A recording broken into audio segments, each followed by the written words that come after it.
Gracias.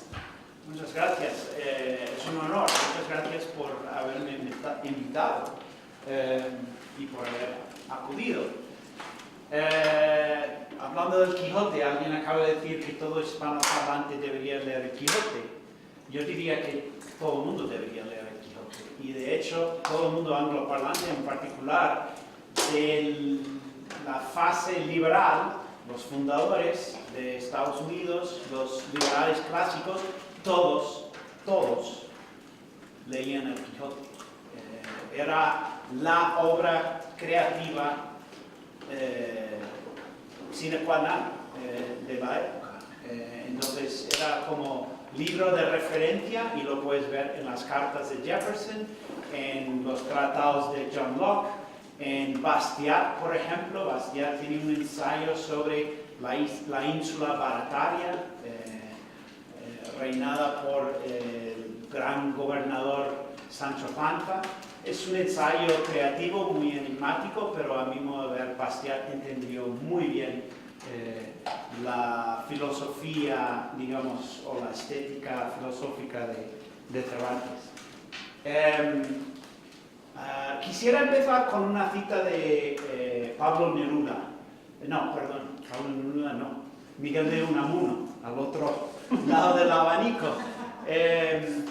Miguel de Unamuno dijo, estoy parafraseando más o menos, el Quijote debería de ser el libro del patriotismo nacional español.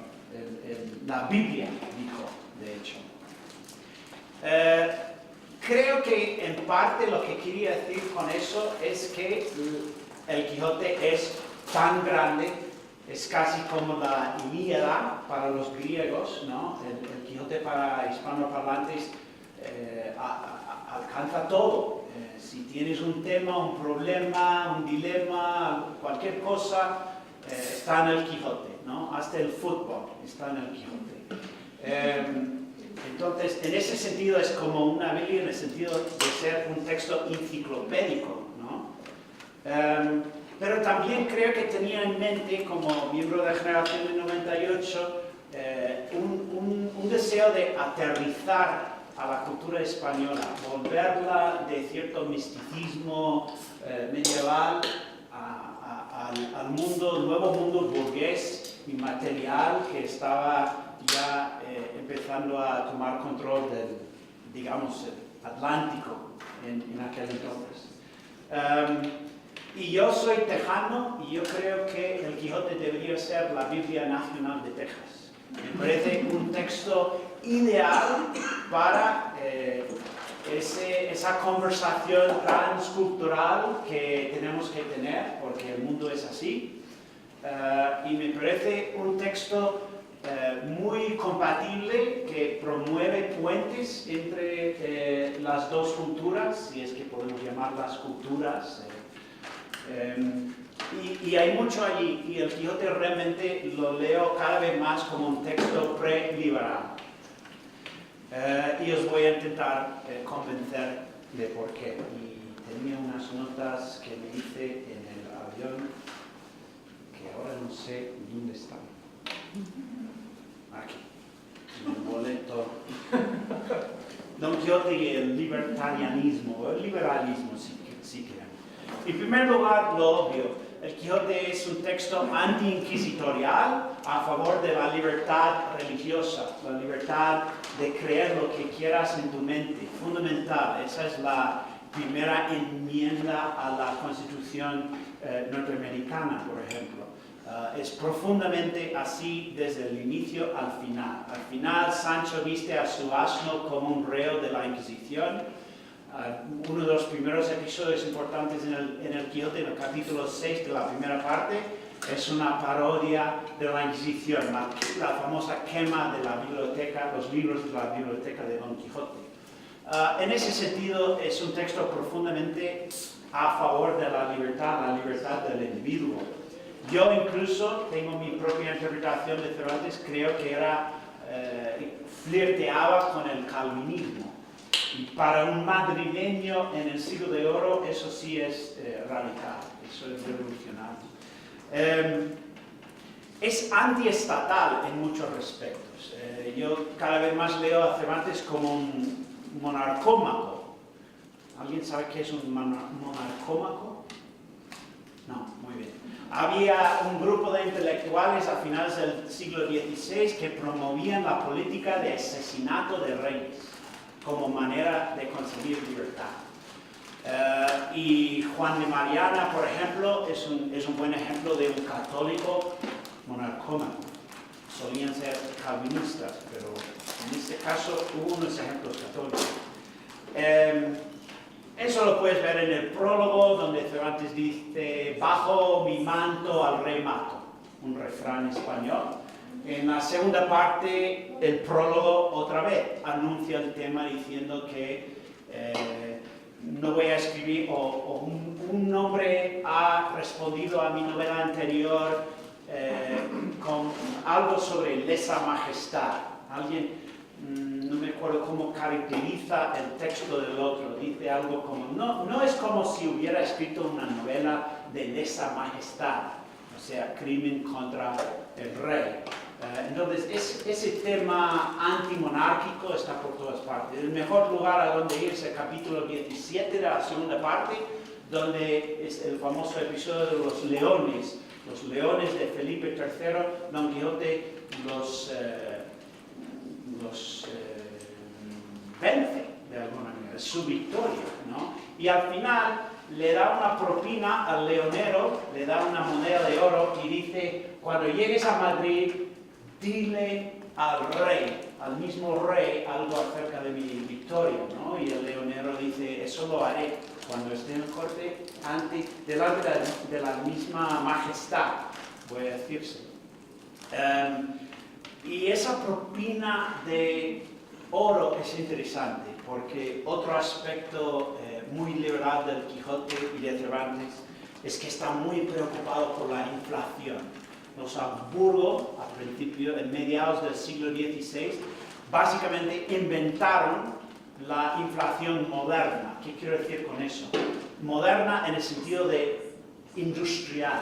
Industrializaron el proceso de inflar la moneda, ¿no? Trajeron una máquina de Austria que producía esos cuartos de vellón a toneladas, y obligaron a los ciudadanos a entregar sus monedas antiguas, que todavía tenían un poco de plata, y quitaron la plata y les devolvieron las monedas de cobre. Entonces, y Cervantes está muy consciente de ese tipo de tiranía, básicamente, explotación, robo del pueblo, que es la inflación.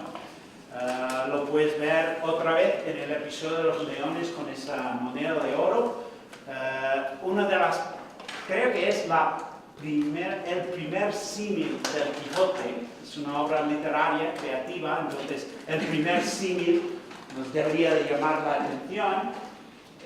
Describe las pezuñas de Rocinante, dice que tenía más cuartos que un real. Eso alude a una enfermedad que tenían los caballos mal cuidados. Las pezuñas empiezan a fracturar, ¿no? A formar grietas, pero también es una alusión a la inflación, a la política inflacionaria de los Habsburgos, porque se requería cada vez más cuartos de vellón, la moneda chica, para comprar un real. Entonces es muy elegante el símil, describe a Rocinante y también describe a la decadencia política y económica que viene a España, ¿no? Y no he traído el gráfico, pero sí hay un gráfico hecho por la Reserva Federal de Estados Unidos, de hecho, que te enseña cómo el poder adquisitivo de las monedas de vellón bajó básicamente en torno a 1720, o sea, hubo un lag allí, un periodo de tiempo, pero muy pronto bajó ese valor adquisitivo que predecía tanto Juan de Mariana como Cervantes. Y puedes ver como el Tratado de Westfalia es tradicionalmente el tratado que marca el fin del Imperio Español, y el Cuarto de Bellón llega a su punto más bajo justo en torno a 1648. ¿Qué quiero decir con eso? Es posible entender la caída del Imperio Español como en parte, en gran parte, un fenómeno monetario, un fenómeno de inflación.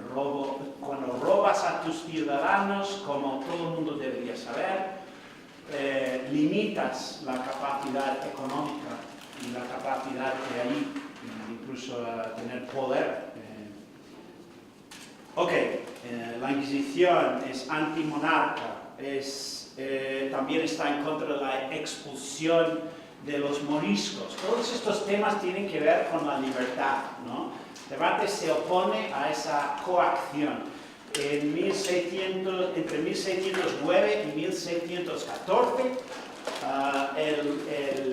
por razones de Estado, utilizaban esa frase, los Habsburgos expulsaron en torno a 300 miles de ciudadanos que eran moriscos. ¿Alguien sabe qué es un morisco? No, muy bien, excelente. Los moriscos eran cristianos, pero de ascendencia mora. Entonces tenían sangre de los antiguos invasores moros, pero eran cristianos, en teoría. Dependía en qué pueblo estabas y cuán cerca de Valencia estabas, pero había moriscos yendo hacia el Islam y moriscos más católicos que nadie. Ricote es la figura que representa a los moriscos en la segunda parte del Quijote, y evidentemente Cervantes estaba muy en contra de esa expulsión, ¿no? La veía como racismo, como esencialismo muy feo, y le molestaba. Y la novela está en gran parte escrita para criticar esa política. La política monetaria ya la mencioné. También hay algo liberal en la nostalgia que se puede encontrar en el Quijote por Aragón. Aragón representaba en aquel entonces un pasado cuando el poder de los reyes todavía era limitado, ¿no? Y ¿dónde va Don Quijote a lo largo de la novela? A Zaragoza. Zaragoza es la ciudad más mencionada en la novela por mucho. El mensaje alegórico allí es que Don Quijote lo que quiere es volver a una época cuando el poder del monarca era limitado y también cuando los hidalgos tenían representación política. Es una novela profundamente política en ese sentido. Cervantes inventó todo tipo de novela, pero entre ellas la novela política también. Hay el famoso episodio de los galeotes, que es una crítica muy fuerte del uso del sistema jurídico para reclutar, forzar a los prisioneros a remar en los galeotes, en las galeras del rey. Y eso es básicamente una sentencia a la muerte, porque el que rema es el objetivo del enemigo, y con cadenas, si te hunde tu barco, mueres, ¿no? Tienes un listado de hombres ahí que van a la muerte porque han robado sábanas, porque han tenido sexo con sus primas, cosas, no sé, eso suena más grave para unos, pero no sé si merecen la muerte. ¿Veis a dónde voy? Hay una serie de crímenes allí que no son tan graves, y también el proceso legal es cuestionado por Cervantes. Revela la corrupción, ¿no? Uno de los hombres dice, bueno, yo voy a las galeras porque me faltaban 20 ducados para el juez. O sea, me faltaba dinero para comprar mi libertad. Eso implica que todo el sistema jurídico, en ojos de Cervantes, era corrupto. A ver, Y la esclavitud. La esclavitud es gran tema del Quijote, nadie lo ve realmente. Existe ese estereotipo de leer el Quijote como una gran aventura de un loco viejo verde. Eso es parte, está allí, pero también es una sátira, es una picaresca, lo cual implica una crítica muy detallada y sofisticada de la sociedad en aquel entonces. A ver, hay una oración en latín en el primer prólogo, y no hablo latín, hice eso por memoria. Creo que es non bene pro toto libertas venditur auro, que viene de Isopo, y quiere decir no se vende la libertad por todo el oro del mundo.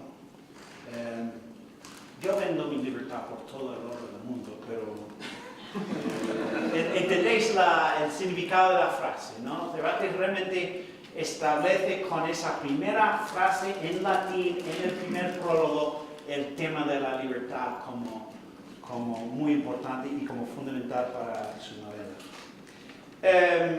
¿A dónde voy con todo eso? El Quijote es un texto liberal hispano. Representa y se hace eco de la escuela, las ideas de la escuela de Salamanca, y muchas de esas ideas influyeron luego en los liberales clásicos de Francia, Inglaterra, Estados Unidos, incluso Hispanoamérica.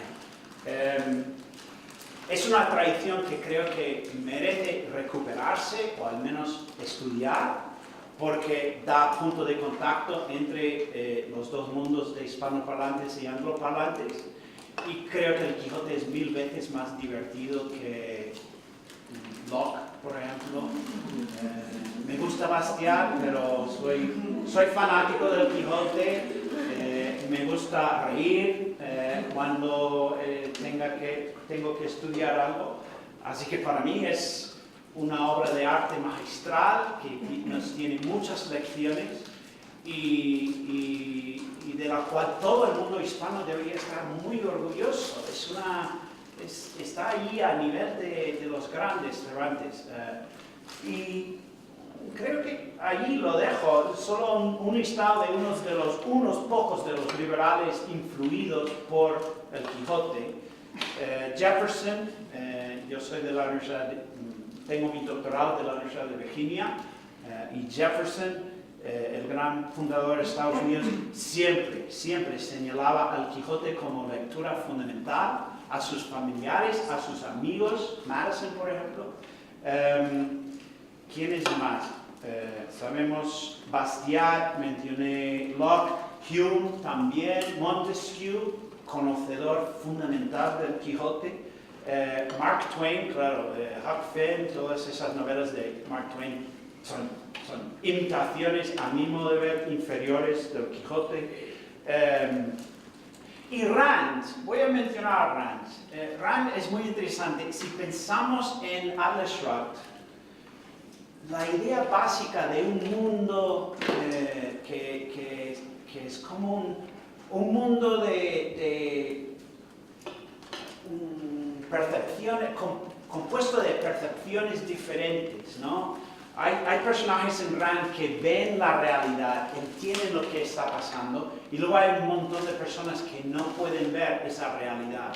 Si lo piensas, esa dinámica básica es la esencia del Quijote, ¿no? Don Quijote tiene una visión caballeresca del mundo y tiene que aprender poco a poco cómo el mundo realmente es. Y ese mundo es burgués. Ese mundo es comercial, ese mundo requiere compensación por trabajo. Sancho y Don Quijote están debatiendo a lo largo de la novela su salario, el salario del escudero, ¿no? Y al final llegan a un acuerdo muy elegante y muy impresionante. Y Sancho se revela como muy matemático. Hay un milagro al final del Quijote donde Sancho calcula exactamente cuántos reales le va a pagar Don Quijote. Es un pasaje precioso. Pero la moraleja es esclavitud no, coacción no, compensación sí. Y Cervantes, a su crédito, a diferencia de muchos de la escuela de Salamanca, entendía que hay un argumento no solamente moral en contra de la esclavitud, sino económico. Hay un argumento económico, perdón, en contra de la esclavitud. Quiero decir que es más productivo pagar que esclavizar, ¿no? Cosa que no es necesariamente intuitiva a todo el mundo. Pero usar la zanahoria, usar el cebo de pago, de compartir las ganancias con el empleado, es mucho más eficiente, mucho más productivo que esclavizar, ¿no? Y Cervantes lo vio, lo entendió, criticaba moralmente la nueva nefasta trata de negros y también criticaba económicamente esa trata, ¿no? Creo que lo voy a dejar ahí. Podría hablar acerca del perspectivismo de Cervantes y qué tiene eso que ver con la humildad hayekiana, pero lo dejo ahí y espero que podamos tener alguna conversación, si hay preguntas. Y debería promover mi curso en línea. Como buen estudiante de la Marlo, estoy aquí para promover ese curso. Se va a donquijote.ufm.edu en la red, o puedes marcar MOOC. ¿Sabéis qué es un MOOC? Muy bien. CEMA en español. Curso en línea masivo y abierto. MOOC es Massive Open Online Course. Me suena fatal. MOOC me suena racista o algo así. No me gusta. Pero es la palabra que se utiliza. Hemos puesto todo el Quijote con vídeos, animaciones, el arte es precioso, y yo haciendo el tonto gringo intentando hablar cristiano acerca del Quijote. Es muy entretenido. Si tienes el tiempo o te interesa cualquier aspecto del Quijote, merece la pena visitar nuestra página. Y también quiero señalaros mi página personal, y no creo que la Marlo esté en contra de eso porque promovemos individuos.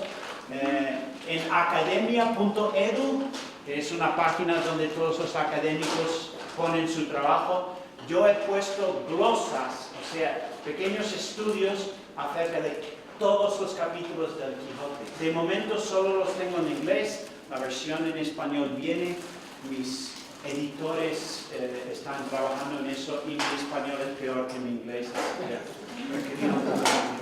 ¿Okay? Así que lo dejo ahí. Gracias por la atención.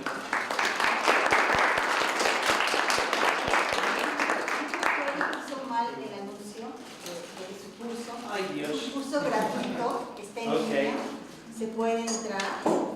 Caminos de la Libertad está ofreciendo a las primeras 50 personas que lo terminen, pagar la certificación para que puedan llevar el curso, pero el curso es gratuito y yo... Ok, un poco más sobre el curso. Hay foros de discusión, de debate, hay sesiones en vivo, hay evaluaciones muy interactivas, es muy divertido, es intuitivo, te manda un correo semanalmente recordándote, tienes que leer el capítulo 22 y el maldito capítulo 23 para el viernes, ¿no? Y hay más de 300 vídeos.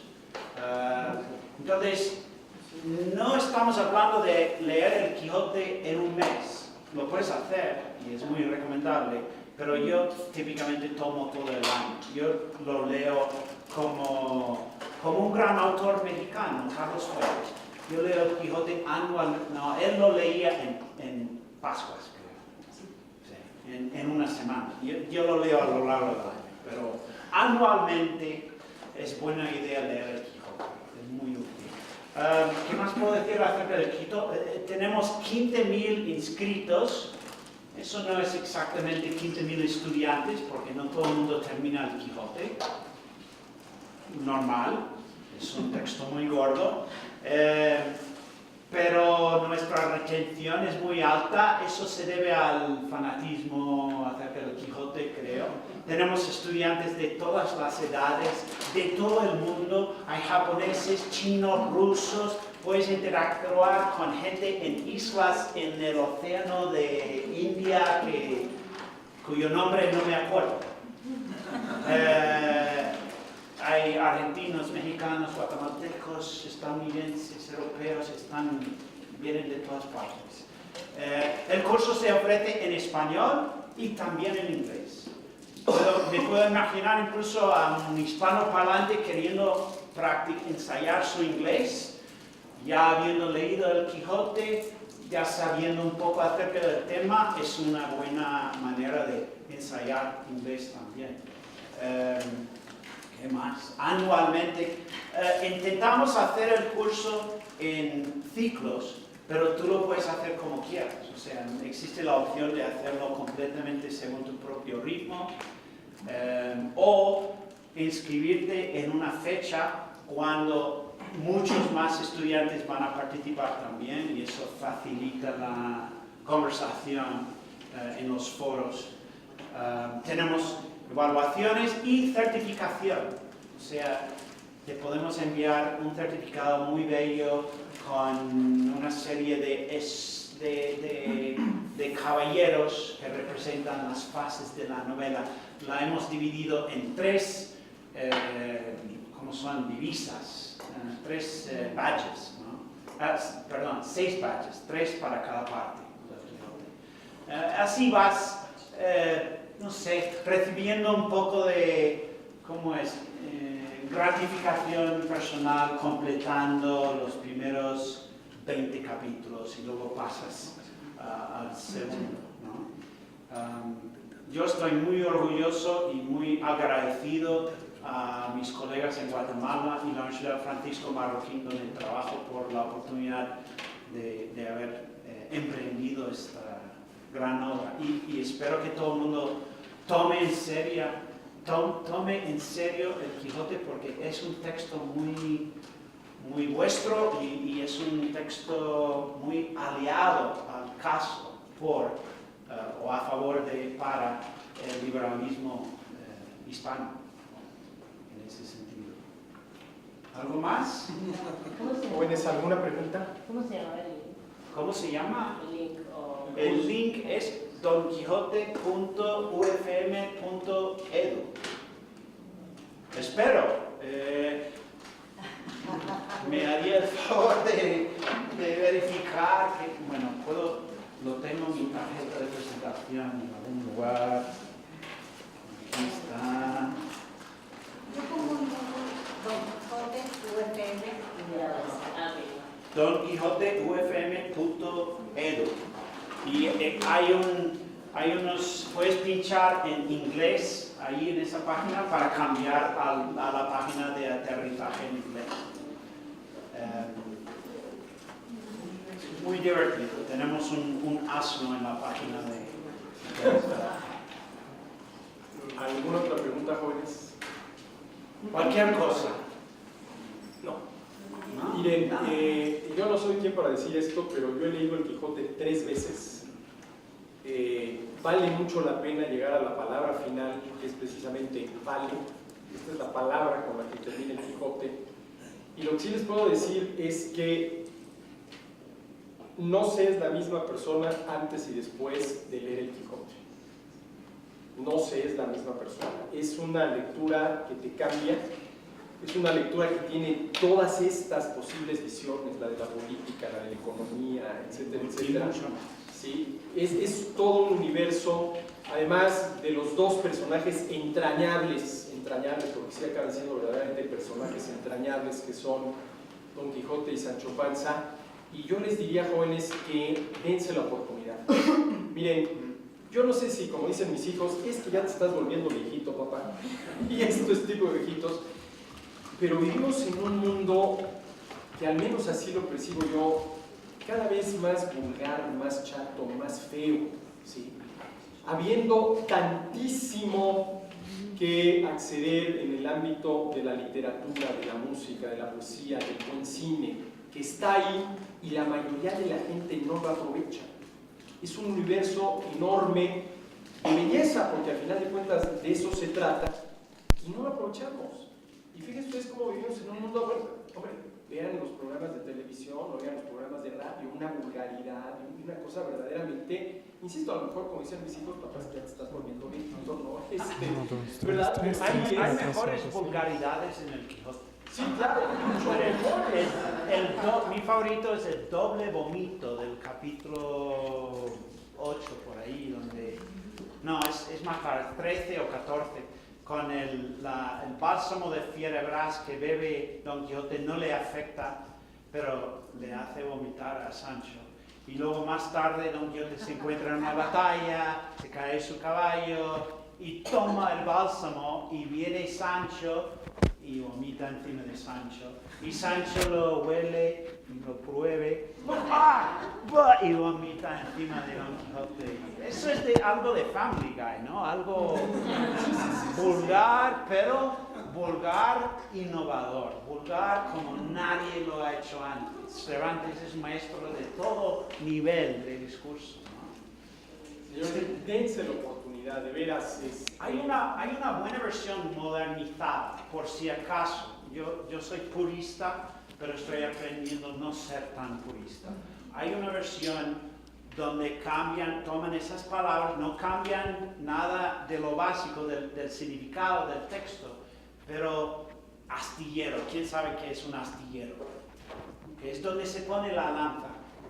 Es como entras en la casa y pones la lanza allí en la pared, en el astillero. Bueno, traducen esas palabras a palabras modernas y facilita la lectura para... ¿Esta de Pérez Reverte? No es, hay dos. Hay otro que me han dicho que es mejor, pero si lo buscas en Google, versión actualizada o modernizada, él tiene suyo, pero hay otro hombre y su nombre se me escapa. Empieza con T. Bueno, pero ahí sí valdría la pena leerlo en el original, ¿no? Para aprender que se entendía en épocas de Cervantes por un astillero, ¿no? Bueno, como gringo yo tengo que buscar toda palabra, sea como sea. Es igual la versión del siglo de oro y la versión moderna. ¿Algo más, jóvenes? ¿Alguna otra pregunta, Pepe? Bien, supongo que la mayoría de los estudiantes Arturo son economistas. Y hablabas mucho sobre el tema económico, sí. La cuestión de la inflación. Y yo te preguntaría, ¿qué tanto tiene uno que interpretar para encontrar el mensaje económico del Quijote? Y en base a eso, ¿qué tanto el curso que ofrece Marro cubre esta parte económica? El curso del Marro pone mucha énfasis en eso. He intentado no sobrecargar el curso con esas ideas, porque últimamente así leo. Es casi cuando te compras motocicleta y de repente crees que todo el mundo está conduciendo motocicleta, ¿no? Post-purchase awareness, ¿no? Lo mismo para mí. Trabajo con economistas por primera vez en mi vida y me han arruinado el Quijote porque solo veo temas económicos, ¿no? Pero el caso de las pezuñas es una metáfora muy elegante, es la primera y es obvia a mi modo de ver. Si lees, también hay otra frase de Sancho. Sancho quiere ser negrero, quiere volverse rico importando negros a España. Y dice en algún momento, por negros que sean, los he de volver blancos y amarillos. Quiere decir, los va a volver en plata y oro. Pero hay otro significado ahí, es muy sutil, porque el cobre, las monedas de cobre, se oxidan más rápido y se vuelven negros. Y cuanto más cobre, más negros.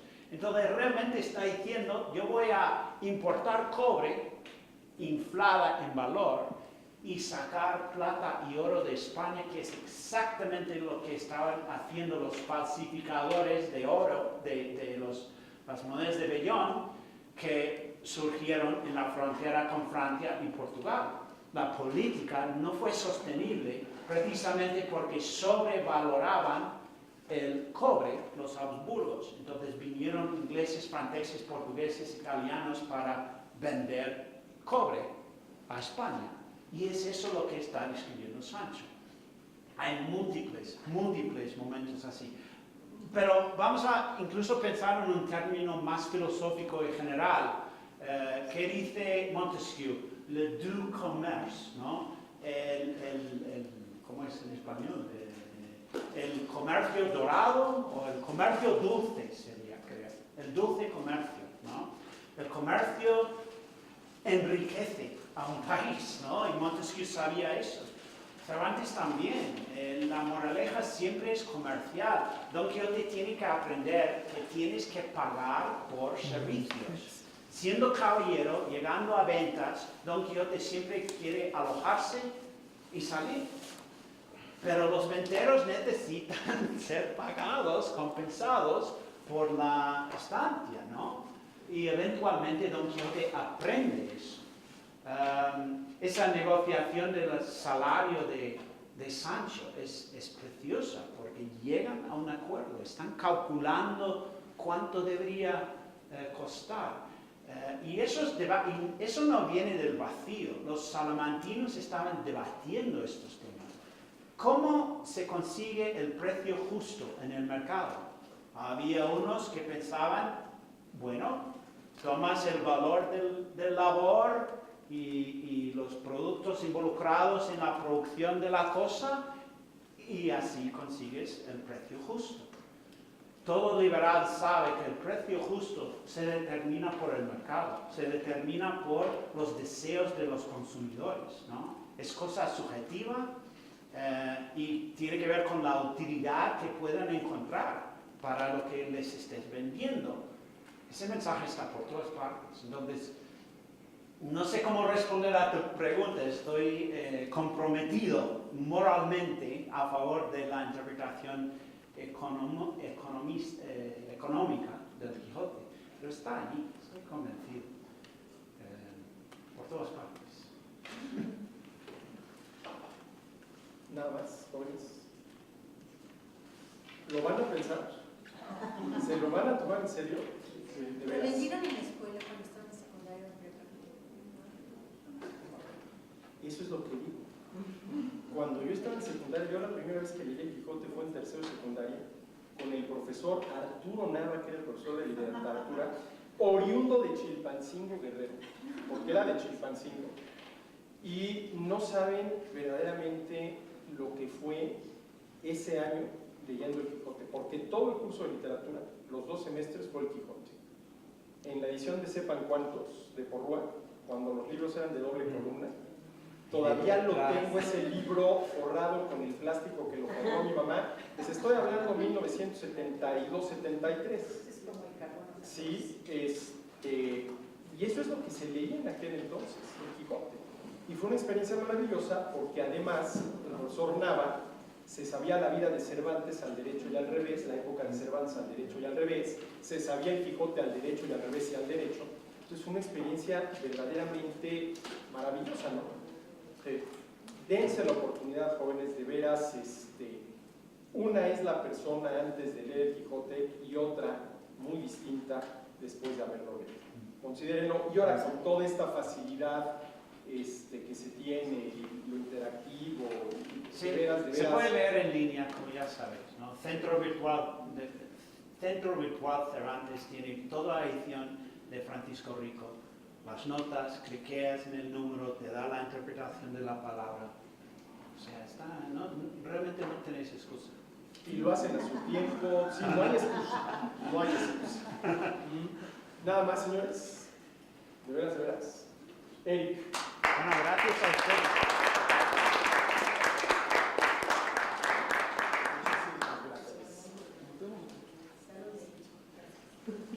Espérense, ahorita vamos con el círculo. No crean.